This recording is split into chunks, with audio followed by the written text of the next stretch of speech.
Hello बच्चों, कैसे हैं आप सब। आशा करते हैं आप बहुत अच्छे होंगे, स्वस्थ होंगे और अपनी अपनी पढ़ाई में व्यस्त होंगे। बच्चों, मैं चिन्मया और हम साथ में व्याकरण पढ़ेंगे। व्याकरण में हम पढ़ेंगे भाषा, शब्द विचार, वर्ण विचार, संज्ञा, सर्वनाम, अलंकार, रस और भी बहुत कुछ पढ़ेंगे। तो चलिए बच्चों, हम पढ़ते हैं।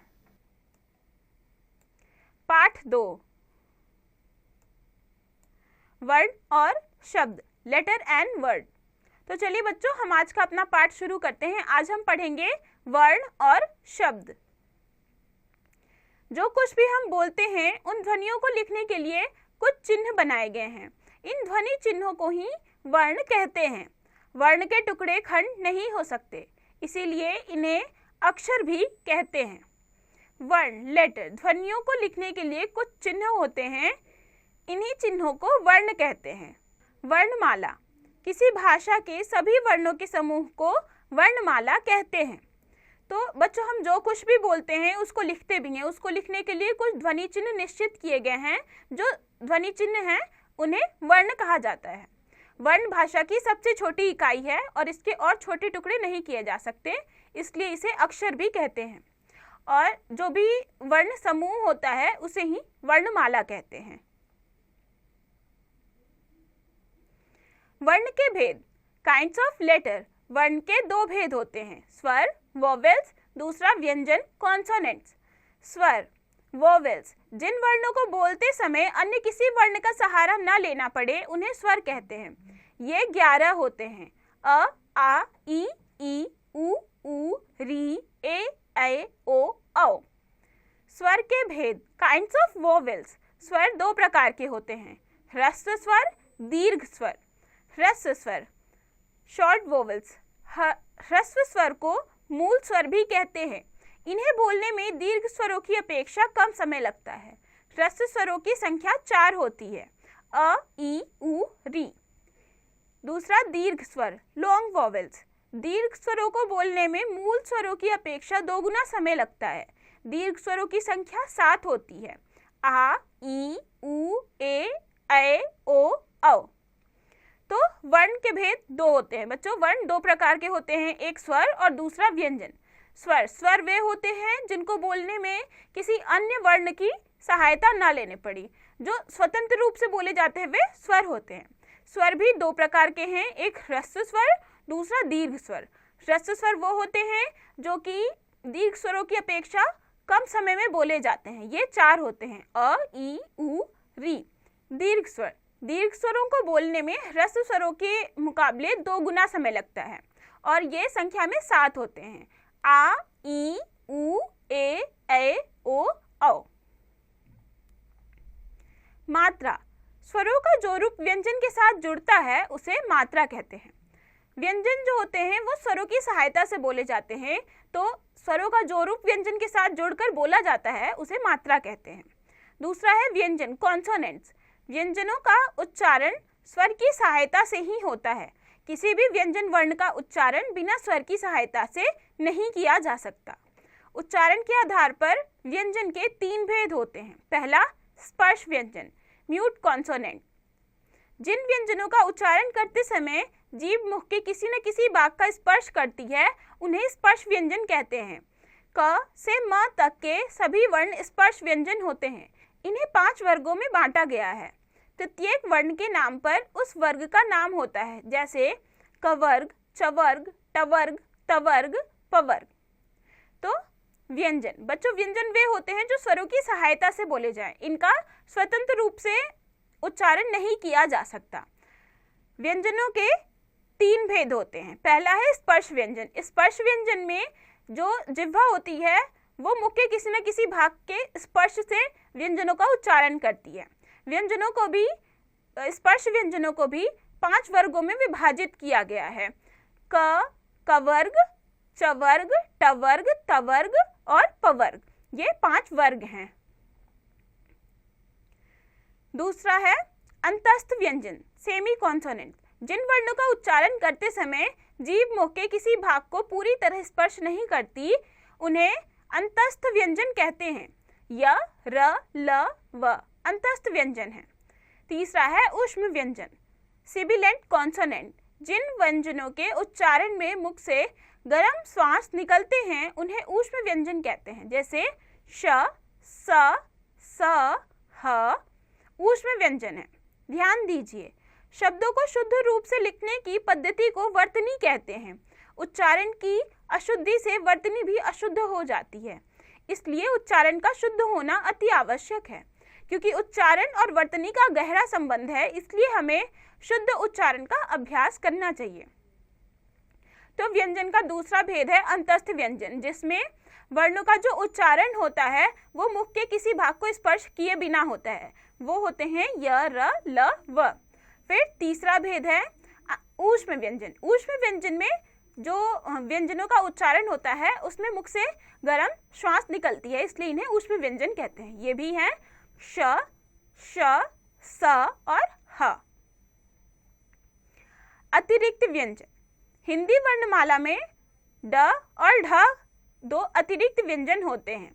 इन वर्णों का शब्दों के प्रारंभ में कभी प्रयोग नहीं होता है।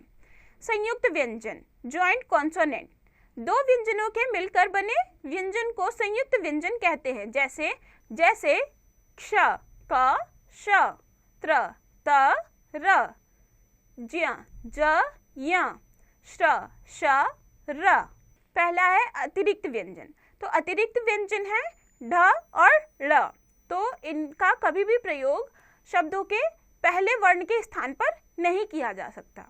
और फिर है संयुक्त व्यंजन। तो संयुक्त व्यंजन दो व्यंजनों के मेल से बनते हैं। जैसे श्र, श और र से बना है श्र, तो ये संयुक्त व्यंजन है। द्वित्व व्यंजन, डबल कॉन्सोनेंट्स। जब एक व्यंजन ध्वनि अपनी ही जैसी अन्य व्यंजन ध्वनि से मिलकर एक हो जाती है तो उसे द्वित्व व्यंजन कहते हैं। द्वित्व व्यंजन में पहला व्यंजन स्वर रहित होता है। जैसे पत्ता, सच्चा, अन्न, चक्कर, लट्टू आदि। पांचों वर्गों के दूसरे और चौथे वर्ण द्वित्व व्यंजन नहीं होते। जहां द्वित्व नहीं होता वहां संयोग होता है। जैसे च, छ, छ, मच्छर, क, ख, ख, मक्खन, अक्कड़ आदि। र वर्ण का संयोग। हिंदी भाषा में र व्यंजन वर्ण का संयोग कई प्रकार से किया जाता है। जैसे जब र के साथ कोई स्वर नहीं होता तो वह अगले वर्ण के ऊपर लिखा जाता है। ऐसी स्थिति में इसका स्वरूप रेफ हो जाता है, इसे रेफ कहते हैं। जैसे म, र, म, मर्म, ध, र, म, धर्म, च, र, म, चर्म। तो द्वित्व व्यंजन वो होते हैं जो एक ही प्रकार के व्यंजन अपने ही समान व्यंजनों के साथ मिलते हैं, वो द्वित्व होते हैं। जैसे च और च, बच्चा, इसमें जो पहला व्यंजन होता है वो स्वर रहित होता है। फिर है र व्यंजन का संयोग। तो र व्यंजन जब स्वर रहित होता है तो वो रेफ के रूप में वर्णों के ऊपर लिखा जाता है। जैसे म, र, म, मर्म, तो ये रेफ म के ऊपर लगेगा। श, र, म, शर। जब र से पूर्व स्वर रहित व्यंजन हो तो यह उसके नीचे लिखा जाता है। उस स्थिति में इसका रूप ये होता है, इसे र पदेन कहते हैं। जैसे प, र, प्र, प्रण, क, र, क्र, क्रम, त, र, त्र, त्राण, ग, र, ग्र, ग्रास। जब ट और ड के साथ र मिलाया जाता है तो ये इस रूप में प्रयोग होता है। जैसे ट, र, ट्र, ट्रक, राष्ट्र, ड, र, ड्र, ड्रम, ड्रेस। तो बच्चों, जब र का प्रयोग किसी ऐसे वर्ण के साथ होता है जो कि स्वर रहित हो तो उसका रूप जो होता है वो रेफ पदेन के रूप में होता है, वो पद के नीचे लगता है। जैसे प, र, प्र, तो ये रेफ पदेन में लगा, और लेकिन ट और ड के साथ इसका रूप अलग होता है। शब्द, वर्ड, दो या दो से अधिक वर्ण मिलकर जब एक निश्चित अर्थ देते हैं तो शब्द कहलाते हैं। जैसे नगर, नियम, निशान आदि। शब्द को दो आधार पर बांटा जाता है। पहला, बनावट के आधार पर।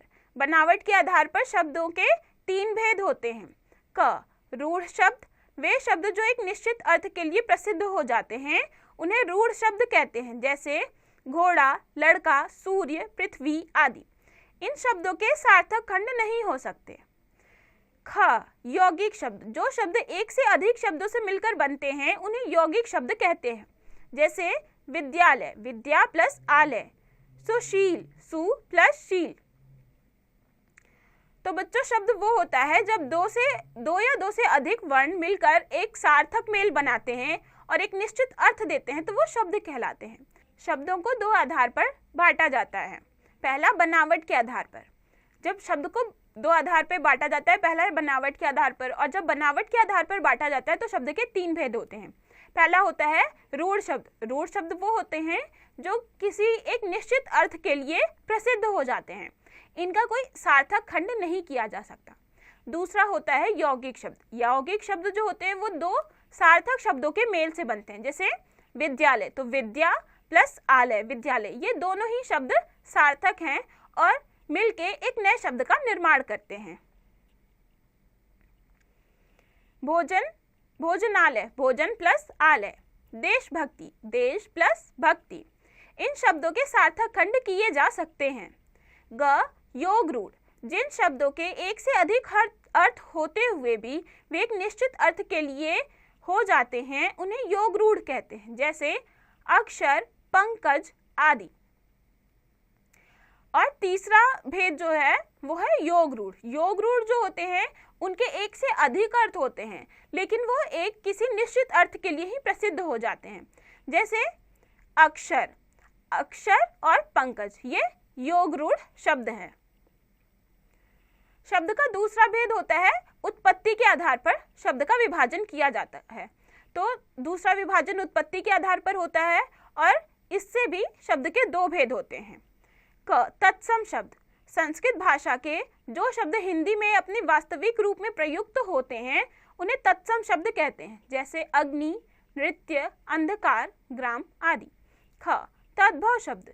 संस्कृत भाषा के शब्दों के बदले हुए रूप को तद्भव शब्द कहते हैं, जैसे आम, आग, नींद, खेत आदि। तो शब्द का जो दूसरा विभाजन होता है वो उत्पत्ति के आधार पर होता है, और उत्पत्ति के आधार पर विभाजन के भी शब्द के दो भेद होते हैं। पहला तत्सम शब्द और दूसरा तद्भव शब्द। तत्सम शब्द वे शब्द होते हैं जो कि संस्कृत भाषा से हिंदी भाषा में आए हुए हों और बिना किसी परिवर्तन के वे हिंदी भाषा में ज्यों के त्यों प्रयुक्त होते हैं। तद्भव शब्द वे होते हैं जो कि आए तो संस्कृत भाषा में से हैं, लेकिन उसका प्रयोग परिवर्तित करके हिंदी भाषा में किया जाता है। कुछ तद्भव और उनके तत्सम शब्द दिए जा रहे हैं, इन्हें ध्यान से पढ़ो। तद्भव, तत्सम: आग, अग्नि; आंख, अक्षी; ओठ, ओष्ठ; आधा, अर्ध; उल्लू, उलूक; किवाड़, कपाट; कबूतर, कपोत; कान, कर्ण; गांव, ग्राम; घर, गृह; सूरज, सूर्य; हाथ, हस्त; सांप, सर्प; रात, रात्रि; मोर, मयूर; भंवरा, भ्रमर; पहर, प्रहर; पूत, पुत्र; पीला, पीत; नींद, निद्रा; घड़ा, घट; घी, घृत; घोड़ा, घोटक; नाक, नासिका; धुआं, धूम्र; दही, दधी; दूध, दुग्ध; दांत, दंत। वाक्य, सेंटेंस: दो या दो से अधिक सार्थक शब्दों के समूह को वाक्य कहते हैं, जिसका अर्थ स्पष्ट हो। मोर नाच रहा है, पारुल दूध पी रही है। ऊपर लिखे वाक्यों का अर्थ एवं भाव स्पष्ट है। इस आधार पर कहा जा सकता है कि किसी विचार या भाव को पूरी तरह स्पष्ट करने वाले सार्थक शब्दों के समूह को वाक्य कहते हैं। तो जैसे वर्णों के समूह से शब्द बनते हैं, वैसे ही सार्थक शब्दों के समूह से वाक्य बनता है, और वो एक निश्चित अर्थ दे रहा हो। ऐसे शब्दों का समूह जो एक निश्चित अर्थ दे रहा हो तो वो वाक्य कहलाता है। वाक्य के अंग, पार्ट्स ऑफ सेंटेंस। वाक्य के दो अंग होते हैं। पहला, उद्देश्य। वाक्य में जिसके संबंध में कुछ कहा जाता है उसे उद्देश्य कहते हैं। दूसरा, विधेय। उद्देश्य के संबंध में जो कुछ कहा जाता है उसे विधेय कहते हैं। जैसे उद्देश्य, महेश; विधेय, कोई काम नहीं करता है।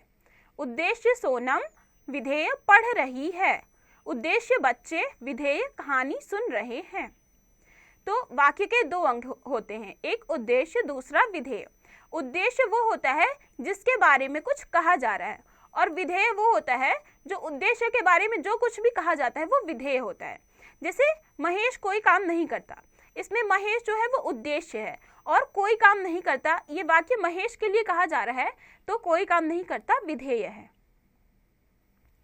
वाक्य के भेद, काइंड्स ऑफ सेंटेंस। मुख्य रूप से वाक्य के 3 भेद होते हैं, साधारण वाक्य, प्रश्नवाचक वाक्य, निषेधात्मक वाक्य। साधारण वाक्य, अफर्मेटिव सेंटेंस, ऐसे वाक्य जिनमें कोई बात सरल ढंग से कही जाती है उसे साधारण वाक्य कहते हैं। जैसे प्रीति खेल रही है, लड़के खेल रहे हैं।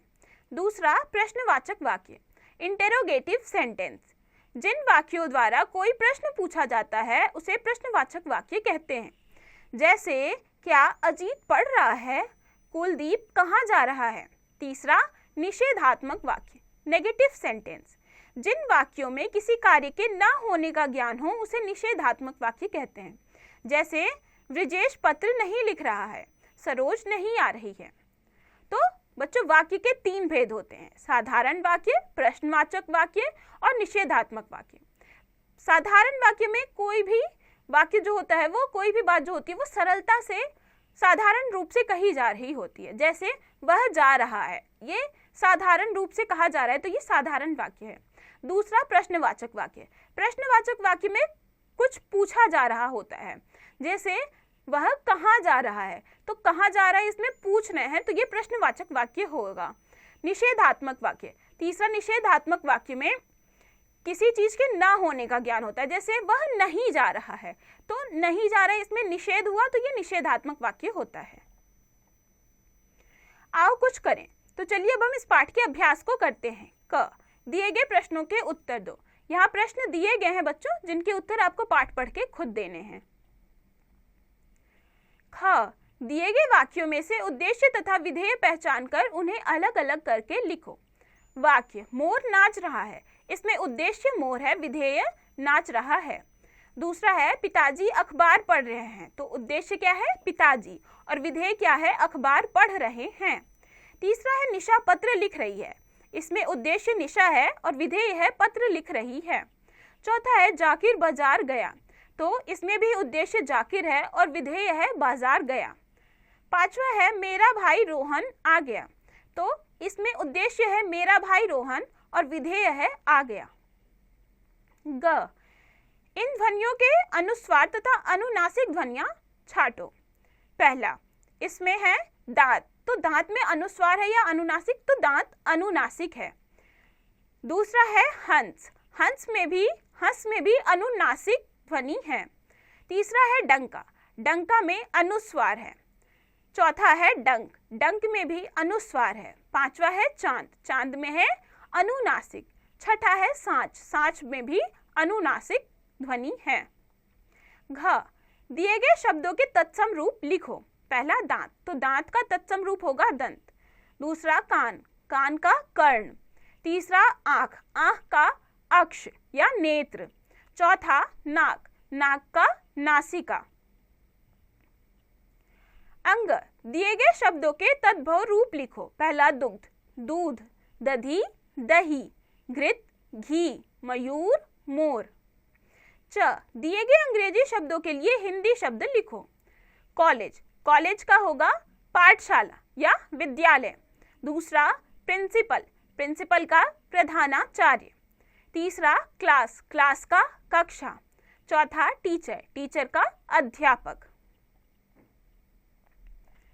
6, उचित विकल्प पर सही का चिन्ह लगाओ। पहला, वह छोटी से छोटी ध्वनि जिसके टुकड़े न किए जा सकें कहलाती है, तो क्या कहलाती है? अ वर्णमाला, ब वर्ण, स स्वर, द व्यंजन, तो वर्ण कहलाती है। यहाँ ब विकल्प सही है, हम इस पे सही का चिन्ह लगाएंगे। आशा करते हैं कि आपको ये पाठ समझ आया होगा। तो बच्चों अब आप इस पाठ को खुद से पढ़िए, समझिए और इसके बचे हुए अभ्यास को खुद से कीजिए।